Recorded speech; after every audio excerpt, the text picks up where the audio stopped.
دیکھا تھا, میں بھی 7 سال کا ہی ہوں, مگر میں تو ابھی 3 کلاس میں آیا ہوں. 7 سال کے سب بچے 3 کلاس میں پڑھتے ہیں, پھر میری کلاس میں سب بچے میرے جتنے ہیں, پھر تم 5th کلاس میں کیسے آ گئے؟ عزیر کے تفتیشی انداز نے اسے مزید شرمندہ کیا. کلاس میں اور اسکول میں بھی اسے ایسے ریمارکس سننے کو ملتے تھے, مگر وہاں سب لوگ عادی ہو چکے تھے. وہ جس اسکول میں پڑھ رہا تھا وہاں سب اس کو جانتے تھے, سب ٹیچرز کو بھی اس کا پتا تھا. اس نے پڑھائی میں ہمیشہ آؤٹ اسٹینڈنگ کارکردگی کا مظاہرہ کیا تھا. ایک ذہین و فطین بچے کے طور پر ہمیشہ اس کو سراہا گیا تھا, لیکن دوسری طرف دوستوں کے معاملے میں وہ زیادہ خوش قسمت نہیں تھا. اس کی ساری دلچسپی کتابوں کے بعد گھر اور گھر میں موجود پالتو جانوروں اور پرندوں میں تھی. پھر اب ابتدا کی طرح کلاس فیلوز اسے ہرٹ نہیں کرتے تھے, لیکن وہ اسے کتراتے ضرور تھے. وہ اس کے پاس زیادہ وقت تبھی گزارنا پسند کرتے تھے جب ان میں سے کسی کو پڑھائی کے سلسلے میں کسی قسم کی مدد کی ضرورت پڑتی تھی. یہی ایک بات ہے جس کی وجہ سے وہ ذرا بھی شرمندہ نہیں ہوتا تھا. میتھس, انگلش یا سائنس, وہ کسی مضمون میں نکما نہیں تھا. ہر مضمون میں وہ ہر سال 100% مارکس لیا کرتا تھا. اسکول کے علاوہ ننیال دودھیال میں بھی اسے دل کھول کر سراہا جاتا تھا. کزنز بھی اسے پسند کرتے تھے, لیکن وہ زہر اس کا کزن تھا نا کلاس فیلو. وہ اس کے ماموں کے پڑوس میں رہتا تھا. ماموں کے دونوں بیٹوں کی وجہ سے اچھی خاصی سلام دعا تھی. اس دوستی کی وجہ سے اس کی اور زہر کی ملاقات ہوئی تھی. اسے پڑھائی کے سخت شیڈول کی وجہ سے ننیال جانے کا موقع ہی نہیں ملتا تھا, لیکن وہ ہمیشہ وہاں آنا پسند کرتا تھا. اور آج کل تو اس کو خوب مزہ آ رہا تھا کیونکہ وہ اور امی 15 دن کے لیے آئے ہوئے تھے. پہلے ہی دن اسے زہر سے ملنا اچھا لگا تھا. وہ تقریباً اس کے ہی جتنا تھا, لیکن اب یہ عقدہ کھل چکا تھا کہ وہ زہر کی کلاس میں نہیں بلکہ اس کے بڑے بھائی کی کلاس میں ہے. تو نہ جانے وہ اس کے ساتھ زیادہ وقت گزرتا پسند کرتا یا نہیں. یہی ایک وجہ تھی جو اس کے لیے شرمندگی کا باعث تھی. وہ اسی بات سے خائف رہتا تھا. میں بھی 7 سال کا ہوں, یہ دیکھو میرا ایک دان بھی ٹوٹا ہوا ہے. شرمندگی کی حالت میں اس نے منہ کھول کر اسے یقین دلانا چاہا تھا. اس کے پاس ٹوٹے دان کے علاوہ خود کو 7 سالہ ثابت کرنے کا کوئی اور ثبوت نہیں تھا. عزیر نے بغور اس کے دانتوں کا جائزہ لیا. سامنے والے دانتوں میں واقعی ایک دان جتنا خلا تھا. عزیر بھی سوچ میں پڑ گیا. اسے ایک عجیب طرح کا احساس کمتری محسوس ہوا تھا. ایک بچہ جو دیکھنے میں اس کے ہی جتنا تھا مگر اسکول میں کلاس کے حساب سے اس کے بڑے بھائی کے برابر تھا. وہ دوستی جو چند گھنٹے قبل شروع ہوئی تھی وہ کس طرح برقرار رہ سکتی تھی؟ رباب آپی یہ کہتا ہے یہ 7 سال کا ہے اور 5th کلاس میں پڑھتا ہے. عزیر نے اس کے بڑے ماموں کی سب سے بڑی بیٹی جنہیں سب بچے رباب آپی کہتے تھے کو شکایت لگانے والے انداز میں کہا, گویا اسے یقین تھا کہ اس سے جھوٹ بولا گیا ہے. وہ سچ کہہ رہا ہے. رباب آپی نے مسکرا کر تائید کی. وہ لان میں بیٹھی کوئی جنرل مکمل کر رہی تھی. تم سب نکموں کو اس سے سبق سیکھنا چاہیے. تم دونوں جتنا ہے یہ بھی, لیکن تم دونوں سے زیادہ ذہین ہے. ہر کلاس میں فرسٹ آتا ہے. وہ ہمیشہ اسے اسی انداز میں سراہتی تھی. عزیر کے ساتھ ساتھ اس نے اپنے چھوٹے بھائی کو بھی شرمندہ کرنا چاہا تھا. میں بڑا ہو کر ڈاکٹر بنوں گا, اس لیے مجھے بہت زیادہ پڑھنا پڑتا ہے. میرے ابو کہتے ہیں کہ ڈاکٹر بننا ہو تو اسی طرح زیادہ پڑھائی کرنی پڑتی ہے.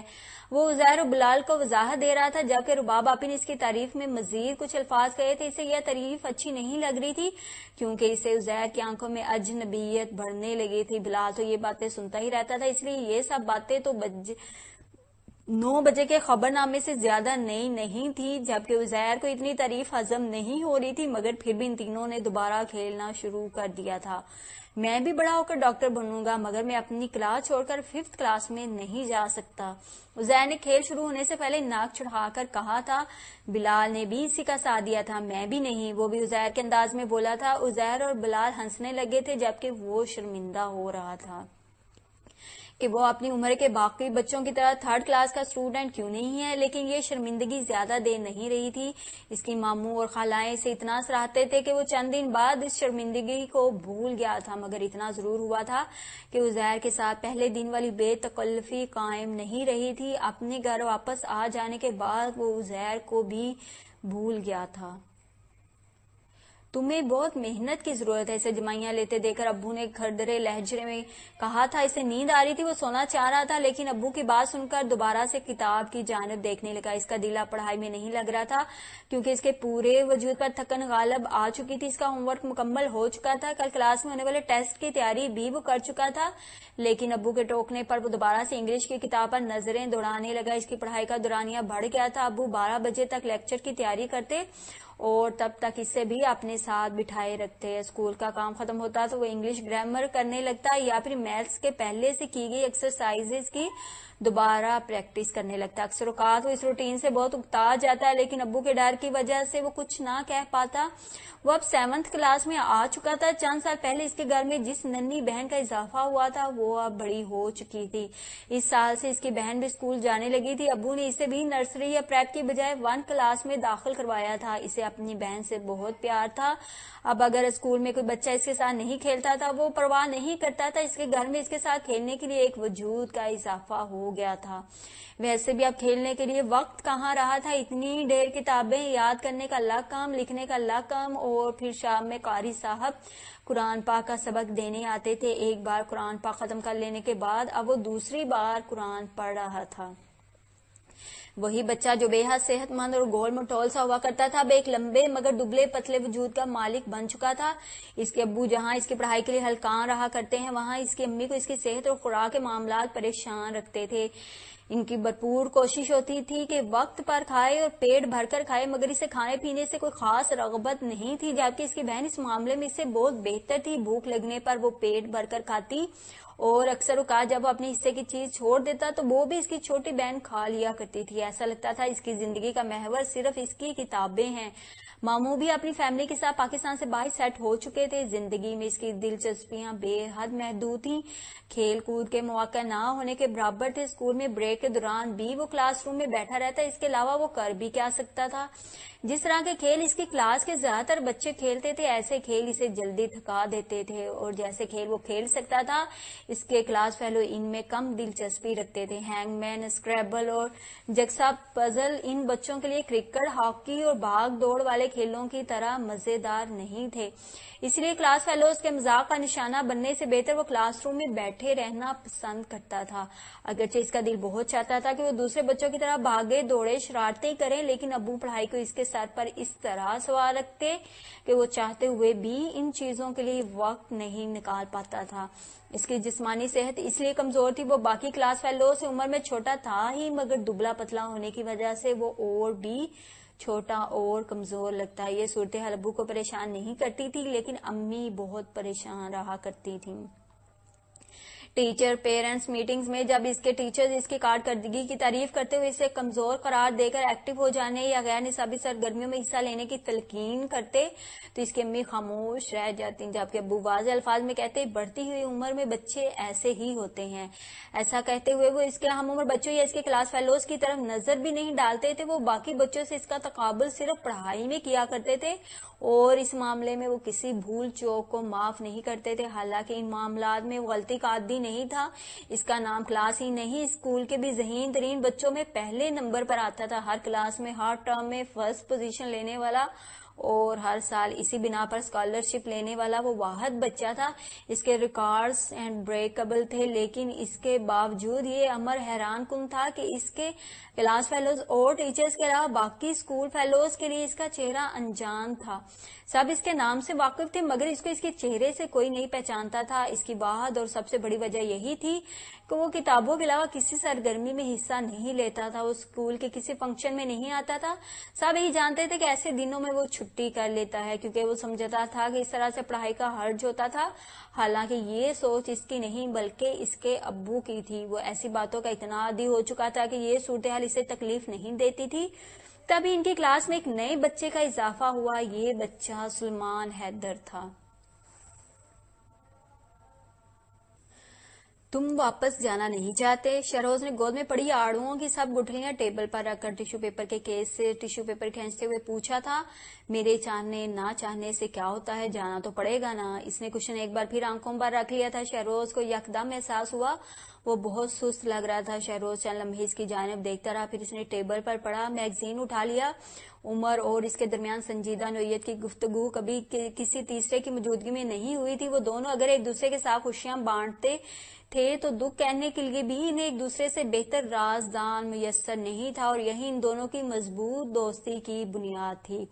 نیکسٹ سنڈے کو انوائٹ کیا ہے. انکل آفاق نے ارم بابی سب سے پہلے خبر لائی تھی. مبارک ہو بھائی. بہروز, مہروز بھائی اور پھر پھپھا, تایا جان, تائی امی ایک کے بعد ایک لاؤنج میں چلے آئے تھے. شہروز نے عمر کی دوستی کا حق ادا کر دیا.